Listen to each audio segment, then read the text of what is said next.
天灾海啸和大型龙卷风来了，上一世末日来临，物资匮乏，人心叵测，加上前男友的恶意报复，导致物资被住户抢光，饿死家中。一睁眼，我回到了末世来临前一天，上一世的遗憾与被算计，化成了活下去的决心。我囤积了一大批物资，并加装房门的坚固。我看着这些物资，眼神逐渐变得坚定。瓢泼大雨已经肆虐了整整一天，丝毫没有减弱的迹象。小区1楼的住户们扒着门缝往外看，浑浊的积水正顺着门缝往里渗。原本还心存侥幸的人们，此刻终于慌了神。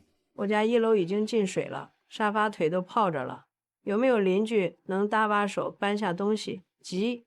我来，我家就在2楼，正好有空。你家门牌号多少？算我一个，都是邻居，别慌，咱们先把水堵上，再搬东西。还好暴雨前囤了些酒精块，不然这水电燃气全停了，连口热的都吃不上。自暴雨第2天起，小区就彻底断了水电燃气，整栋楼都陷入了昏暗与沉寂。而朵朵靠着提前准备的物资，每天还能吃上一口热食。妈，我起来了，跟你报个平安。你这孩子，昨晚又没睡好吧？听着雨声就揪心。家里还有吃的吗？水够不够用？可别自己硬扛。知道啦，妈，我囤的东西够吃，每天都能吃上热的，你别担心。你和我爸也注意安全，别出门。朵朵挂了电话，低头喝了一口粥，轻声自语：还是妈的唠叨最安心。窗外暴雨肆虐，天色阴沉，这雨都下第3天了，怎么还没停？雨点密集砸在玻璃上，发出噼里啪啦的声响，夹杂着远处隐约的雷鸣，跟砸石子似的，也太吓人了。活这么大，从没见过这么猛的雨。朵朵拿起手机，点亮屏幕，点开小区住户群，群里都改成互助群了，各家各户麻烦还真不少，有的断水，有的阳台积水漫进来了。屏幕上弹出一条群消息，朵朵目光骤然定格，隔壁县城泄洪区了。朵朵猛地想起什么，慌忙在通讯录里翻找，指尖都有些发颤。糟了，闺蜜老家不就在隔壁县的乡镇吗？千万别出事。电话接通，听筒里传来闺蜜带着哭腔的声音：喂，朵朵，我刚在群里看到消息了，你们那儿怎么样？你没事吧？我们这儿地势太低了，雨下得太急，几万亩庄稼全被淹了，家里进水都快没过膝盖了。我们现在只能往高处挪，东西什么的都顾不上拿。朵朵眼眶瞬间泛红，鼻尖发酸，抬手抹了下眼角。你别慌，先找个安全的地方待着。我卧室的密码是180723，衣柜最里面的柜子里有囤的食物和医疗箱，要是实在没办法了，就去我那儿拿。别跟我客气。朵朵，谢谢你。跟我别来这套。还有，现在乱得很，不管遇到谁都得留个心眼，防人之心不可无，知道吗？一定要照顾好自己。窗外持续的暴雨声，远处模糊的嘈杂声，楼道里偶尔传来拖拽东西的响动。朵朵坐在窗边，手指无意识摩挲着手机屏幕，眉头微蹙。这雨都下第10天了，楼里好几户人都发了低烧，楼下1米多深的积水，连车都开不出去，救援也没个准信。朵朵划开手机互助群，眼神沉了沉，低声呢喃：群里全是说缺水断粮的，大家都困在家里，除了等，什么也做不了。3楼住户扛着纸箱，脚步匆匆往楼上走，嘴里不停抱怨，语气里满是焦躁。真是倒了8辈子血霉，雨水都漫到3楼了，再不停，这房子都要被淹了。朵朵深吸一口气，指尖颤抖着拨通父母的电话，听筒里只传来嘟嘟的忙音，眼眶瞬间红了，眼泪在里面打转。她用力咬了咬下唇，抬手抹了抹眼角，强迫自己挺直脊背，语气坚定地给自己打气：爸妈，你们一定要平安，我再打几次，一定会打通的。突然，手机铃声响起，打破了屋内的寂静。朵朵猛地拿起手机，看到屏幕上的名字，愣了一下，按下接听键。电话那头的声音带着几分急切，还有一丝不好意思：朵朵，不好意思啊，这个时候打扰你，我家存的吃的快没了，你那儿还有多余的自热火锅吗？能不能借我1箱？没必要再聊了，挂了。电话被瞬间挂断，屏幕按下又亮起，一条短信弹窗跳了出来：自私，到底是谁自私？心里没数吗？他指尖滑动，毫不犹豫点下拉黑，将陈强的所有联系方式彻底屏蔽，转身想平复情绪，手机却再次震动起来，是住户群的消息提示：各位邻居，求大家帮个忙，我是朵朵的现任男友，我最了解他家里囤了大量的物资，吃的用的都堆不下，可我劝他拿出来和大家共享，他却死活不肯，太冷血自私了。咱们现在处境不容易，他怎么能一个人独吞啊？群内瞬间热闹起来，有人犹豫发问，有人面露不满。就在这时，一条反驳消息跳了出来：你可拉倒吧，谁不知道你是被朵朵分手的渣男，现在被甩了就故意祸害人家，真够没品的，还好意思冒充现任男友，要点脸行不行？朵朵看着群内的消息，深吸一口气，压下心底的怒火，指尖点开相册，选中早已保存的视频，没有丝毫犹豫，发送到了住户群。既然你想闹大，那就让大家都看清楚你到底是个什么样的人。高清无码的视频在群内转开，视频里清晰地拍到陈强同时和多个异性暧昧不清、脚踏数条船的画面，群内瞬间炸开了锅，质疑声、嘲讽声此起彼伏。朵朵指尖划过群聊屏幕，嘴角掠过一丝冷意。陈强这名声也算彻底毁了。早就看他不顺眼了，多亏朵朵终于有人治得了他。大快人心，这种人就该让他身败名裂。朵朵刚想回复，却发现界面弹出禁言提示，眉头微蹙。还是被管理员盯上了，禁言3小时而已，值了。回忆陈强对着屏幕嘶吼，语气阴狠。朵朵，你给我等着，我绝不会放过你。朵朵关掉回忆，指尖发凉，低声呢喃：“倒是不叫板了，可这安静更让人心里发慌。他肯定没打算善罢甘休。”朵朵走到窗边，望着对面 A 栋的方向，眼神警惕。不过隔了一条深水，谁知道他会不会狗急跳墙找上门来？朵朵转身走到房门口，弯腰反复检查门锁，指尖用力拧了拧锁芯，先把这里收好。朵朵撸起袖子，双手发力推过洗衣机，抵在门后，又一次推来冰箱、沙发，累得喘了口气。这样应该能多挡一会儿。朵朵走到卧室门口，按下密码锁，听到咔嗒一声轻响，又转动门把手反锁，轻声自语：“卧室和杂物间都是密码锁，再反锁一道双重保险。”朵朵躺在床上，却还是睁着眼扫视四周，良久才松了口气。只有这样，今晚才能勉强睡个安稳觉。狭小的厨房，抽油烟机无力地转着，空气中飘着浓郁的螺蛳粉气味。汤锅在燃气灶上咕嘟作响，朵朵一手攥着汤勺，侧耳凝神。门锁传来咔嗒咔嗒的撬动声，伴随着金属摩擦的刺耳声响，打破了厨房的沉闷。朵朵心里猛地一沉，汤勺当啷磕在锅沿，声音发颤却强装镇定，朝着门口呵斥：“谁在外面？赶紧走，不然我不客气了。”门外传来陈强粗哑的嗓音，带着几分急促和讨好：“朵朵，是我啊，陈强，别紧张，我就是过来借点物资，家里断粮好几天了。”朵朵眉头紧蹙，脚步往后退了半步，语气坚决：“不行，我这儿的物资也只够自己撑几天，你去找别人吧。你再不走，我就往住户群里喊人了。”门外陈强的声音瞬间变得急躁，伴随着更猛烈的撞门声，门板发出吱呀的呻吟。“喊人？你喊啊！这破末日谁还会管别人死活？你不给是吧？那我自己拿。”陈强开始暴力拆卸门锁，螺丝落地的声音清晰可闻，门板晃动得越来越厉害。朵朵吓得浑身发抖，慌忙抓起案板上的菜刀，紧紧握在手里，眼睛死死盯着晃动的房门，另一只手飞快地在手机上刷屏。有人吗？救命！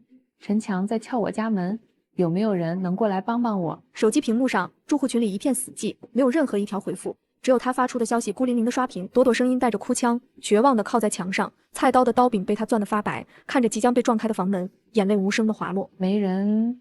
怎么没人回应？门外撞门声愈发猛烈，门板发出吱呀的呻吟，朵朵的心提到了嗓子眼。正以为房门随时会被撞开时，手机震动了一下，住户群里弹出一条消息：“别开门，我们马上赶到。”紧接着，门外传来一阵杂乱的打斗声，夹杂着男人的呵斥与闷哼。片刻后，一个陌生的男声隔着门板传来，声音刻意压低，却带着不容置疑的催促。门外拍着门板：“小姑娘，别害怕，我们是来帮你的，快找根绳子或者结实点的布条，把屋里的陈强绑起来，他是同伙。”陈强他怎么会在这里？朵朵脑海中飞速闪过一个细节：陈强根本不会游泳，而这里与他住的地方隔了一条大河，他不可能独自游到这边来。这个念头刚落下，手机再次震动，是对门邻居发来的私信，语气急切：“朵朵，别信他们，门外那2个人是一伙的，故意演打斗戏骗你开门呢。”好，我知道了，我现在该怎么办？朵朵来不及多想，立刻私发消息给小区管理员求救，指尖因慌乱而几次按错按键。管理员大哥，救命！我家门外有2个人冒充好人骗我开门，他们要闯进来。私信回复迅速：“别慌，待在屋里锁好门，千万别开。我们2分钟后就带人赶到。”门外的撞门声和催促声还在继续。朵朵深吸一口气，强迫自己冷静下来，故意提高声音对着门外喊：“绳子，我找找，家里好像没有现成的，我得翻一翻柜子，你们等等啊。”他一边拖延时间，一边紧盯着手机计时，耳朵贴在门板上听着外面的动静。2分钟刚到，门外传来了管理员的呼喊声，伴随着急促的脚步声。门外声音洪亮：“里面的住户别怕，我们到了。”门外的打斗声和催促声瞬间停了下来，取而代之的是男人的慌乱辩解和拉扯声。朵朵透过猫眼看到管理员带着几个安保人员冲了上去，将那2个企图行骗的男人按倒在地，用绳索牢牢捆住，缓缓松开抵着门板的手，双腿一软靠在墙上，声音带着劫后余生的哽咽：“终于安全了，真是太感谢你们了，辛苦各位管理员跑这一趟。”朵朵目光落在为首的刘大爷身上，愣了愣，随即露出诧异神色：“您不是刘大爷？”哈哈，让你误会了，我叫思思，刘大爷是我爸的账号，他退休后嫌打理这些麻烦，就把管理员的活儿交给我了。原来是这样，我说听声音不像长辈呢。不管怎么说，承诺的报酬我早准备好了。这2桶一共100升自来水，您收下。这个你拿着是阻门器，比你用花盆、凳子这些重物挡门靠谱多了。台风天门容易被吹得晃来晃去，这个能固定得很稳。太实用了，谢谢你思思。口袋里的手机突然发出急促的预警提示音，超强台风，明天傍晚从东南沿海登陆，还要经过咱们 B 市。完了完了，又来超强台风！我家的水只够喝2天了，囤的泡面快吃完了，有没有人愿意换的？我用泡面换矿泉水，越多越好。紧急求助，有没有人家里有治拉肚子的药？我家老人突然不舒服，急需。群里瞬间热闹起来，新一轮的邻里物资互换在台风预警的阴影下悄然开启。傍晚时分，暮色渐浓，手机屏幕彻底失去信号格，只剩一片灰暗。怎么会这样？一点信号都没有了。忽然，一阵急促又猛烈的雨声轰然响起，瞬间将朵朵惊醒。他猛地掀开被子，眼神慌乱。怎么下得这么大？突然，急促的敲门声传来，伴随着丝丝略显嘶哑的呼喊，门被轻轻撞得晃动。朵朵，快开门，出事了！朵朵连忙跑过去开门，看到思思狼狈的模样，脸色瞬间发白。南部发现龙卷风了，速度很快，估计没多久就会到咱们小区。你赶紧远离窗户，把门窗锁好。要是实在来不及，就躲进卫生间，那里最安全。朵朵，快准备自救，龙卷风马上就到，我得赶紧去通知其他住户。脚步匆匆，话音刚落便转身。我知道了，你快去吧，注意安全。朵朵转身快步走进屋内，眉头紧锁，心里清楚，龙卷风来得又快又猛，破坏力极大。现在往外跑根本来不及，只能靠自己撑过去。朵朵不敢耽搁，快步冲进闺蜜的卧室，手脚麻利地抱起贵重物品，又弯腰拎起墙角的医疗箱，快步挪到客厅，先把这些重要的东西收好，关键时刻能派上用场。朵朵将怀里的物资一一放在地上，分门别类整理好，分成3份，动作迅速又有条不紊，从3处藏起来，就算1处被破坏，还有备用的。朵朵抱着第1份物资走进卧室，塞进衣柜深处，又拎着第2份送到杂物间的角落藏好，最后把第3份放进浴室的柜子里，仔细掩好，这样应该能保住大部分物资了。朵朵转身从厨房拎起1桶饮用水，又背上装满应急物资的背包，缓缓走进浴室，侧身紧贴着冰冷的墙壁坐下，双手抱膝，就待在这里最安全。朵朵目光缓缓移向被木板牢牢封住的狭小窗户，眼神里带着一丝紧张，却又强装镇定，轻声呢喃：“再等等，龙卷风总会过去的。”整栋大楼突然剧烈摇晃，仿佛下一秒就要散架，轰隆隆的巨响如同巨兽咆哮，夹杂着墙体开裂、砖石崩落的刺耳声响。这风怎么这么大？身体跟着大楼颠簸，声音发颤。不行，要塌了！我们会不会被埋在下面？隔壁哐当一声巨响，玻璃瞬间炸裂成无数碎片，紧接着是家具被狂风狠狠甩在墙上的沉闷撞击声，东西摔得4分5裂，双腿控制不住的打软，心脏狂跳，几乎要蹦出胸腔，呼吸急促。别摇了，求求别摇了！时间仿佛被拉长，不知过了多久，疯狂的震颤终于渐渐平息，窗外呼啸的风声也慢慢减弱，肆虐的龙卷风总算过去了。活下来了，我们活下来了！瘫坐在地上，大口喘着气，听着楼道里此起彼伏、断断续续的啜泣声，心有余悸。他扶着冰冷的水管，撑着发软的腿慢慢站起来，目光扫过客厅，瞬间愣住。天哪！客厅里满地狼藉，卧室的窗户全碎成了空洞，狂风卷着碎屑灌进来，那张沉重的大床竟然被吹得卡在了窗框上，衣柜也摔得散了架，木板和衣物散落一地。还好物资都还在，没被卷走。台风裹挟着暴雨再度肆虐，狂风卷着雨丝猛灌进屋内，原本就没有玻璃遮挡的窗户成了雨水侵袭的通道。客厅与卧室的地面很快就积起了水洼，衣物和家具被溅得湿透。该死，这雨怎么越下越猛？再这样下去，屋里就全毁了。朵朵费力地将木板抵在窗框上，又找了钉子和锤子，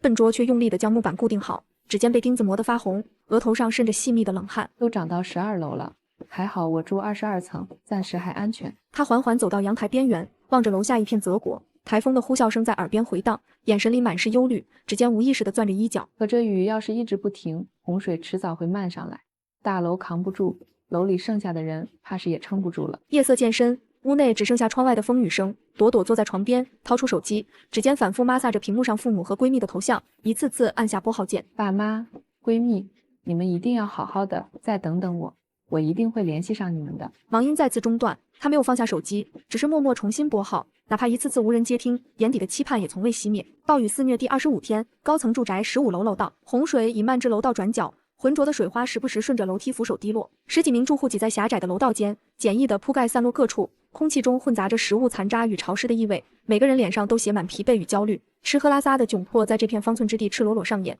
末世的残酷正一点点碾碎人类最后的体面。这水还在涨。他微微探出头，视线扫过楼下茫茫的水面，水面上各式漂浮物随波逐流，其中夹杂着几具模糊的尸体，有的被杂物缠绕，有的在浪尖上沉沉浮浮。朵朵猛地捂住嘴，肩膀控制不住的发抖，胃里一阵翻江倒海，眼底满是恐惧与无力。太可怕了，越来越多了。突然，咚咚咚的敲门声响起，节奏急促又带着几分小心翼翼，打破了楼道里压抑的寂静。谁呀？门外传来对门大姐略显沙哑的声音，还夹杂着孩子细微的啜泣声。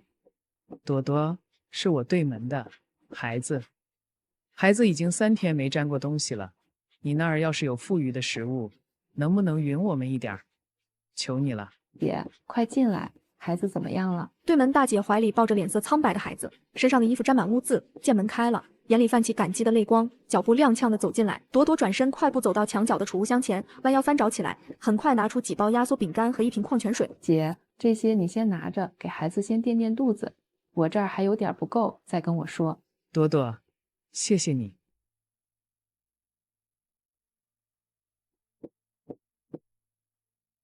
谢谢你啊，这时候也就你肯帮我们了。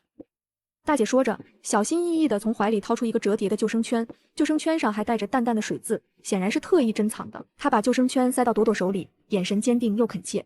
这救生圈你拿着，现在水这么深，说不定哪天就能用上，是我的一点心意，你可一定要收下。姐，我收下了，你也多保重，带着孩子好好的。大姐抱着孩子，在3道谢后，才步履沉重地转身走出房门，消失在拥挤的楼道里。暴雨肆虐第35天，高层住宅顶楼平台，潮湿的空气里弥漫着焦虑与霉味。10几名居民挤在角落，目光茫然地盯着楼下翻滚的洪水。水又涨了，都快漫到顶楼的台阶了。朵朵扶着栏杆，指尖泛白，声音发哑：“别怕，再等等，总会有办法的。大家再省着点儿，用物资压缩饼干，每人今天只剩半块了。”思思抹了把脸上的水渍，伸手拍了拍朵朵的后背，语气强装镇定。众人沉默低头，有人偷偷抹眼泪，有人靠在墙壁上发呆。压抑的气息像潮水般将整个顶楼笼罩，洪水撞击楼体的轰隆声此起彼伏，水位线肉眼可见的向平台边缘逼近。突然，一个穿着破夹克的男人猛地站起身，眼睛通红，嘶吼着冲向墙角堆放物资的地方。都别抢，这是我的，我要活下去！男人一把薅过几包饼干和一瓶矿泉水，情绪崩溃。你疯了，这是大家的救命粮，你不能一个人拿。村民甲连忙上前拉扯，声音急切，快把东西放下来，大家都快撑不住了，要分一起分。村民乙和几人一起围上去，男人力气极大，疯狂挥舞着手臂，几下就把围上来的村民推倒在地，有人摔倒时磕到了栏杆，疼得闷哼出声。思思眼神一凛，快步上前，不等男人反应，一把扣住他的手腕，发力扭转。臭丫头，少多管闲事，滚开！男人吃痛，转头瞪着思思，语气不屑又凶狠。我是这栋楼的管理员，在这里就必须守规矩。思思面色冰冷，手上力道加重，声音沉稳有力。话音未落，思思脚下一扫，顺势将男人按倒在地，膝盖顶住他的后背，动作干脆利落。不过片刻就将男人牢牢制服，掉在地上的物资被他用脚轻轻勾到一边。都闹够了吗？现在洪水都要淹到头顶了，内讧就能活下去吗？抢物资就能等到救援吗？思思低头盯着挣扎的男人，又抬眼扫过在场所有垂头丧气的居民，声音带着压抑的怒火。众人被思思的呵斥声震慑住，纷纷低下头，没人说话，只有洪水的轰鸣声在耳边回荡。绝望的气息再次笼罩了整个顶楼，比之前更加浓重。暴雨肆虐第40天，铅灰色的天空仍飘着冷雨，小区顶楼平台一片狼藉，浑浊的积水漫过脚踝，冰凉刺骨。众人面色憔悴如枯叶，发丝粘在布满泥污的脸颊上，或坐或靠在围栏边，垂头丧气间满是疲惫与绝望。远处江面，洪水裹挟着断木，杂物疯狂翻滚，顶楼边缘的沙袋早已被泡得发胀松软，几道细小的水流正从缝隙中渗过，防线岌岌可危，随时可能溃堤。中年男人说：“没希望了。这雨下了40天，水根本退不了，这沙袋撑不了多久了，我们都要困死在这了。”瘫坐在积水里，双手撑着地面，声音沙哑的如同磨砂纸摩擦，眼神空洞。大姐说孩子已经2天没好好吃东西了，再没人来救我们，可怎么办啊？抱着孩子，声音带着哭腔，轻轻抽泣。就在有人彻底瘫倒在地，准备放弃挣扎的瞬间，一道急促又清亮的呼喊猛地划破楼顶的死寂，像一道惊雷炸在众人耳边。有船，快看，江面上有船，是救援队的船！猛地从地上弹起身，不顾脚下积水打滑，手指向远处江面，声音里裹着颤抖的狂喜，几乎是嘶吼。众人闻声齐刷刷抬头，浑浊的目光瞬间聚焦向江面，只见几艘橙红色的救援艇顶着湍急的洪浪，劈开层层水幕，正朝着小区方向快速驶来。艇身上的白色救援标识在昏暗的雨幕中格外醒目，引擎声随着距离拉近越来越清晰。片刻后，救援艇稳稳停靠在小区楼下，几名身着蓝色救生服的救援人员迅速跳下来，踏着没过膝盖的积水，步履匆匆地快步走进楼道，脚步声沉稳而有力量。真的是救援队吗？他们真的找到我们了？蜷缩在顶楼角落的纸箱旁，双手紧紧攥着衣角，指节都泛了白，眼神茫然地望着楼道入口，长长的睫毛上还挂着未干的泪痕，嘴唇微微颤抖，小声呢喃着，不敢相信眼前的景象。随着救援人员的身影逐渐走近，楼道口的灯光将他们的轮廓拉得很长。朵朵的目光突然定格，瞳孔微微放大，她用力眨了眨眼，又使劲揉了揉，生怕是自己饿晕了产生的幻觉。确认那道熟悉的身影后，她猛地站起身，脚下一个踉跄着快步朝着那道日思夜想的身影冲了过去。爸爸，爸爸，是我是朵朵。声音哽咽的几乎说不出完整的话，带着抑制不住的激动与委屈，一边跑一边哭喊。被称作爸爸的救援人员闻声猛地回头，当看到飞奔而来的瘦小身影时，眼中瞬间涌上滚烫的泪光，脚步不由自主的加快，快步迎了上去。朵朵一头扑进爸爸的怀里，双臂死死环住他的腰，脸颊紧紧贴在他湿漉漉还带着雨水寒气的救生服上，压抑了40天的恐惧与思念瞬间爆发，眼泪像断了线的珠子般滚落，很快浸湿了爸爸的衣襟。爸爸，我还以为再也见不到你了，这不是梦吧？我怕，我真的好怕。埋在爸爸怀里，肩膀剧烈颤抖，声音断断续续，带着浓重的鼻音和不敢置信的哽咽。是爸爸，朵朵，爸爸来了，对不起，让你一个人受了这么多苦，让你等久了，这不是梦。摸摸爸爸，爸爸真的来接你了，以后再也不会让你害怕了。轻轻拍着朵朵的后背，动作温柔又有力，声音沙哑却充满暖意。眼眶通红，泪水顺着脸颊滑落。屋内灯光暖黄，驱散了连日来的寒凉与阴霾，空气中弥漫着久别重逢的酸涩与暖意，每一寸气息里都藏着一家人失而复得的真实。妈妈快步走到朵朵身旁，脚步里带着不易察觉的踉跄，身子微微发颤，粗糙的双手轻轻抚上女儿的脸颊，指尖反复摩挲着，泪水又一次止不住的滚落，砸在朵朵的手背上，声音哽咽的说不出完整的话，只剩细碎的抽泣。爸爸抬手揉了揉朵朵的头顶，动作温柔又沉重，眼底藏着未散的红血丝，缓缓从怀里掏出一枚样式眼熟的银质吊坠，吊坠上的小珍珠微微发亮，他轻轻递到朵朵面前，声音低沉温和：“你看这是什么？”朵朵目光瞬间锁定那枚吊坠，瞳孔微微一缩，浑身机不可察的一僵，连忙伸手接过吊坠，攥在掌心，指尖因用力而泛白，指腹摩挲着吊坠的纹路，语气里满是急切与忐忑，声音都带着一丝发颤：“这是闺蜜的吊坠，她怎么样了？她是不是安全？你快告诉我。”爸爸看着女儿焦灼不安、眼眶泛红的模样，缓缓扬起嘴角，眼底的疲惫被欣慰取代，轻轻点了点头，伸手拍了拍朵朵的胳膊，语气里带着一丝疲惫，却满是笃定的欣慰：“放心吧，她很安全，只是受了点轻伤，已经妥善安置好了。”朵朵紧绷的肩膀瞬间垮了下来，一直强撑的情绪彻底破防，泪水夺眶而出，顺着脸颊滑落，嘴角却不由自主的扬起，带着劫后余生的笑意，声音哽咽又轻快：“太好了，太好了，没事就好，真是太好了。”爸爸轻轻拍了拍朵朵的后背，一下一下，耐心安抚着她的情绪，眼底满是心疼，语气诚恳又温柔：“这些日子，我实在放心不下你，哪怕前路艰险，哪怕要跨越万里路程，我也还是毅然加入了救援队，日夜奔波，就想早点找到你，早点让咱们一家人团聚，再也不分开。”朵朵紧紧攥着吊坠贴在胸口，抬眼望着眼前满脸疲惫却满眼温柔的父母，眼眶泛红，所有的不安与焦虑瞬间消散，取而代之的是满心的暖意与安稳，声音轻柔却坚定：“悬了40天的心，终于可以彻底放下了。有你们在，有他平安的消息就够了。”父母离开后，独居的朵朵愈发懂得精打细算，精致省成了他的生活准则，每一场大额折扣活动，他都绝不会错过。今夜注定是他的囤货大战，只是没人知道，这场看似寻常的囤货会成为日后救命的底气。环狭小的出租屋客厅收拾得一尘不染，暖黄色的台灯亮着柔和的光，茶几上摆着提前列好的囤货清单，旁边放着一杯温好的柠檬水，手机屏幕的光映在朵朵专注的脸上，各大折扣群的消息提示音此起彼伏，不断打破夜晚的静谧。来了，可算等到这波折扣了，蹲了整整1周，就怕错过1秒，还好没白费功夫。我的天，大牌自热锅直接半价，比平时省了快100块。某师傅泡面更是直降20元，囤够半年的量都不亏，还有酒精块，买2箱就送塔式炉，这力度也太绝了，简直是为我量身定做的。10箱自热锅，番茄、麻辣、菌汤，每种口味2箱，剩下4箱留着囤着换口味，每种口味2箱泡面，再加上酒精块，连带赠品炉子一起下单。对了，还得加点冷冻食品和各种口味的火锅底料，卤面煮火锅都能用，齐活，这下再也不用愁没吃的了。夜色渐深，窗外的路灯透过窗帘缝隙洒进一缕微光，客厅里的台灯依旧亮着，手机屏幕已经暗了下去，购物车清空的提示还停留在屏幕上，空气中弥漫着淡淡的柠檬水香气，显得格外静谧。不知不觉就花了1万多，这可是我月薪5000，省吃俭用攒了1年多的积蓄啊！说不心疼是假的，每一分钱都是我挤出来的。不过还好，这些东西比超市便宜近1倍，算下来省了不少钱。接下来几个月都不用额外采购生活用品和食物了。我可真是个省钱小天才。清晨的阳光透过窗帘缝隙照进客厅，驱散了夜晚的凉意。窗外传来零星的鸟鸣声，出租屋里的一切都显得格外清新。朵朵蜷缩在沙发上，身上盖着一条薄毯子，睡得正香。手机放在旁边的茶几上，屏幕突然亮了起来，提示音打破了清晨的宁静。群主居然私聊我了，说我消费数额大，店铺优先上门送货，不用我自己搬，太好了，这下可省了我不少力气。这么多东西，我一个人搬还真费劲。正好购水软件也有活动，满10桶赠1桶。矿泉水是必需品，趁现在有优惠一起订了，省得后续停水或者没水用。到时候再买就贵了，一起订了也省得后续麻烦。午后的阳光格外刺眼，空气中带着一丝燥热。小区里的树木长得枝繁叶茂，投下斑驳的树荫。楼下的空地上堆着不少快递和物资，送货师傅刚离开不久，偶尔有路过的邻居停下脚步，好奇地打量着堆在一旁的物资。最后3箱了，再坚持一下，搬完这3箱就大功告成。辛苦这一会儿，以后就轻松多了。哟，这不是朵朵吗？好久不见，还是这么爱买这些便宜货啊，都是些上不了台面的东西。知道你这么费劲儿搬来搬去吗？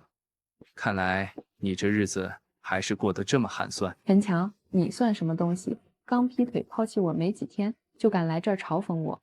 我买什么东西，花什么钱，跟你有半毛钱关系？好狗不挡道，赶紧给我滚开！别在我面前碍眼。陈强现女友说你敢打人，太过分了！我告诉你，我要报警了，让警察来治你的罪，看你还敢这么嚣张！报警？行啊，我求之不得，正好让警察来评评理，看看是谁先出言挑衅，先动手撞人，是谁先找事儿的。我倒要看看警察来了，到底是谁理亏。别闹了，快走快走，跟他耗在这里没意义，万一真的报警了，我们就麻烦了，赶紧走。拉着现女友的手，脚步慌乱，狼狈地快步离开，不敢回头看朵朵一眼，连姿态都显得格外卑微，仿佛身后有洪水猛兽在追赶一般。陈强心里清楚，自己理亏在先，真要是闹到警察那里，吃亏的只会是自己，只能灰溜溜地逃走。这男的也太窝囊了吧，自己先出言嘲讽别人，被打还不敢反抗，居然灰溜溜地跑了，真是丢人现眼。杂物间不算大，但收拾得十分整洁，货架整齐地摆放在墙边，阳光透过小窗户照进来，让整个杂物间显得格外明亮。地上堆着刚搬上来的各类物资，空气中带着一丝灰尘的气息，却丝毫掩盖不住朵朵的忙碌。先把自热锅和泡面放在最显眼的位置，方便拿取。冷冻食品要放在阴凉通风的地方。火锅底料和酒精块放在货架下层，赠品炉子单独放在一边，以后煮东西能用得上，这样就整齐多了，想吃什么用什么都方便，一目了然。原本晴朗的天空突然暗了下来，乌云密布，仿佛随时都会倾盆大雨。窗外的风渐渐大了起来，吹动着窗帘来回晃动。客厅里的光线也变得昏暗，空气中弥漫着一股潮湿的气息，让人有些压抑。怎么突然下这么大的雨？刚才还是晴天，怎么说变天就变天了？雨势还这么急，太奇怪了。朵朵手机突然响起急促的提示音，连忙拿起手机一看，脸色瞬间微变，眼神里闪过一丝担忧。气象局红色暴雨预警，这么严重吗？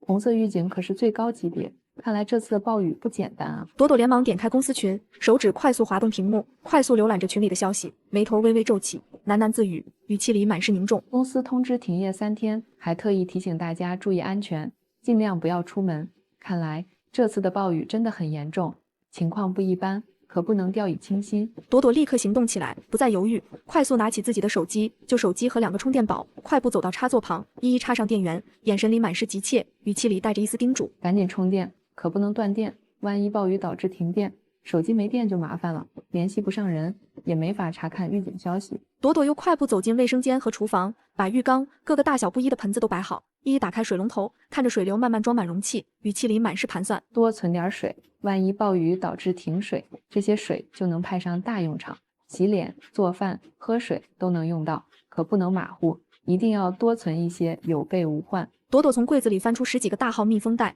小心翼翼地放在餐桌上，用手抚平密封袋的褶皱，点头自语，眼神里满是谨慎。这些大号密封袋也能派上用场，既能装一些零散的东西，防止受潮，万一水漫进来，还能装一些重要的物品，先备着，总没有坏处。朵朵点开小区住户群，手指快速滑动屏幕，看着群里大家的议论，脸上的担忧渐渐消散，轻轻松了口气，语气里也舒缓了不少。还好，大家都在说，就是普通台风天过2天就好了，应该没什么大事。是我太紧张了，希望真的像大家说的那样，暴雨快点过去。窗外的雨越下越大，雨点噼里啪啦地砸在窗户上，发出密集的声响，风也越来越大，吹动着窗户发出轻微的晃动声。客厅里的灯光显得格外柔和，驱散了窗外暴雨带来的压抑感。手机屏幕亮着，折扣群里的消息不断刷新。朵朵点开折扣群，手指快速滑动屏幕，看着群里密密麻麻的消息，无奈地摇了摇头，语气里满是理解，还忍不住轻声嘀咕：好多人都在问发货情况，大家都跟我一样，蹲了好久的折扣，肯定很着急。不过这种天气，老板也没办法，只能再等等了。老板群内语音转文字，语气里满是无奈和歉意，还带着一丝愧疚，每一句话都显得格外真诚。各位顾客实在抱歉，给大家添麻烦了。因为 A 市突发红色暴雨预警，雨势太大，路面积水严重，店铺暂时关门停业，所有订单都无法正常发货。等暴雨停了，路面恢复正常，我一定第一时间安排发货，还会给大家推出更多优惠活动，弥补大家的不便。感谢大家的理解和包容。朵朵手机突然弹出热搜提示，连忙点开一看，脸色再次变得凝重，眼神里满是担忧，语气里带着一丝不可置信，还忍不住皱起眉头。怎么回事？A 市的持续性红色暴雨预警居然登上热搜了，看来这次的暴雨比我想象中的还要严重，真的不能掉以轻心。朵朵手机突然响起，屏幕上显示着爸妈的来电显示，连忙按下接听键，语气瞬间变得柔和，脸上的凝重也消散了不少，声音里满是安抚。喂，爸妈，我没事，你们别担心，我好好的呢。朵朵贴着窗户，看着窗外模糊的小区景象，雨水顺着窗户滑落，留下一道道水痕，语气柔和，轻声说道：我知道暴雨预警了，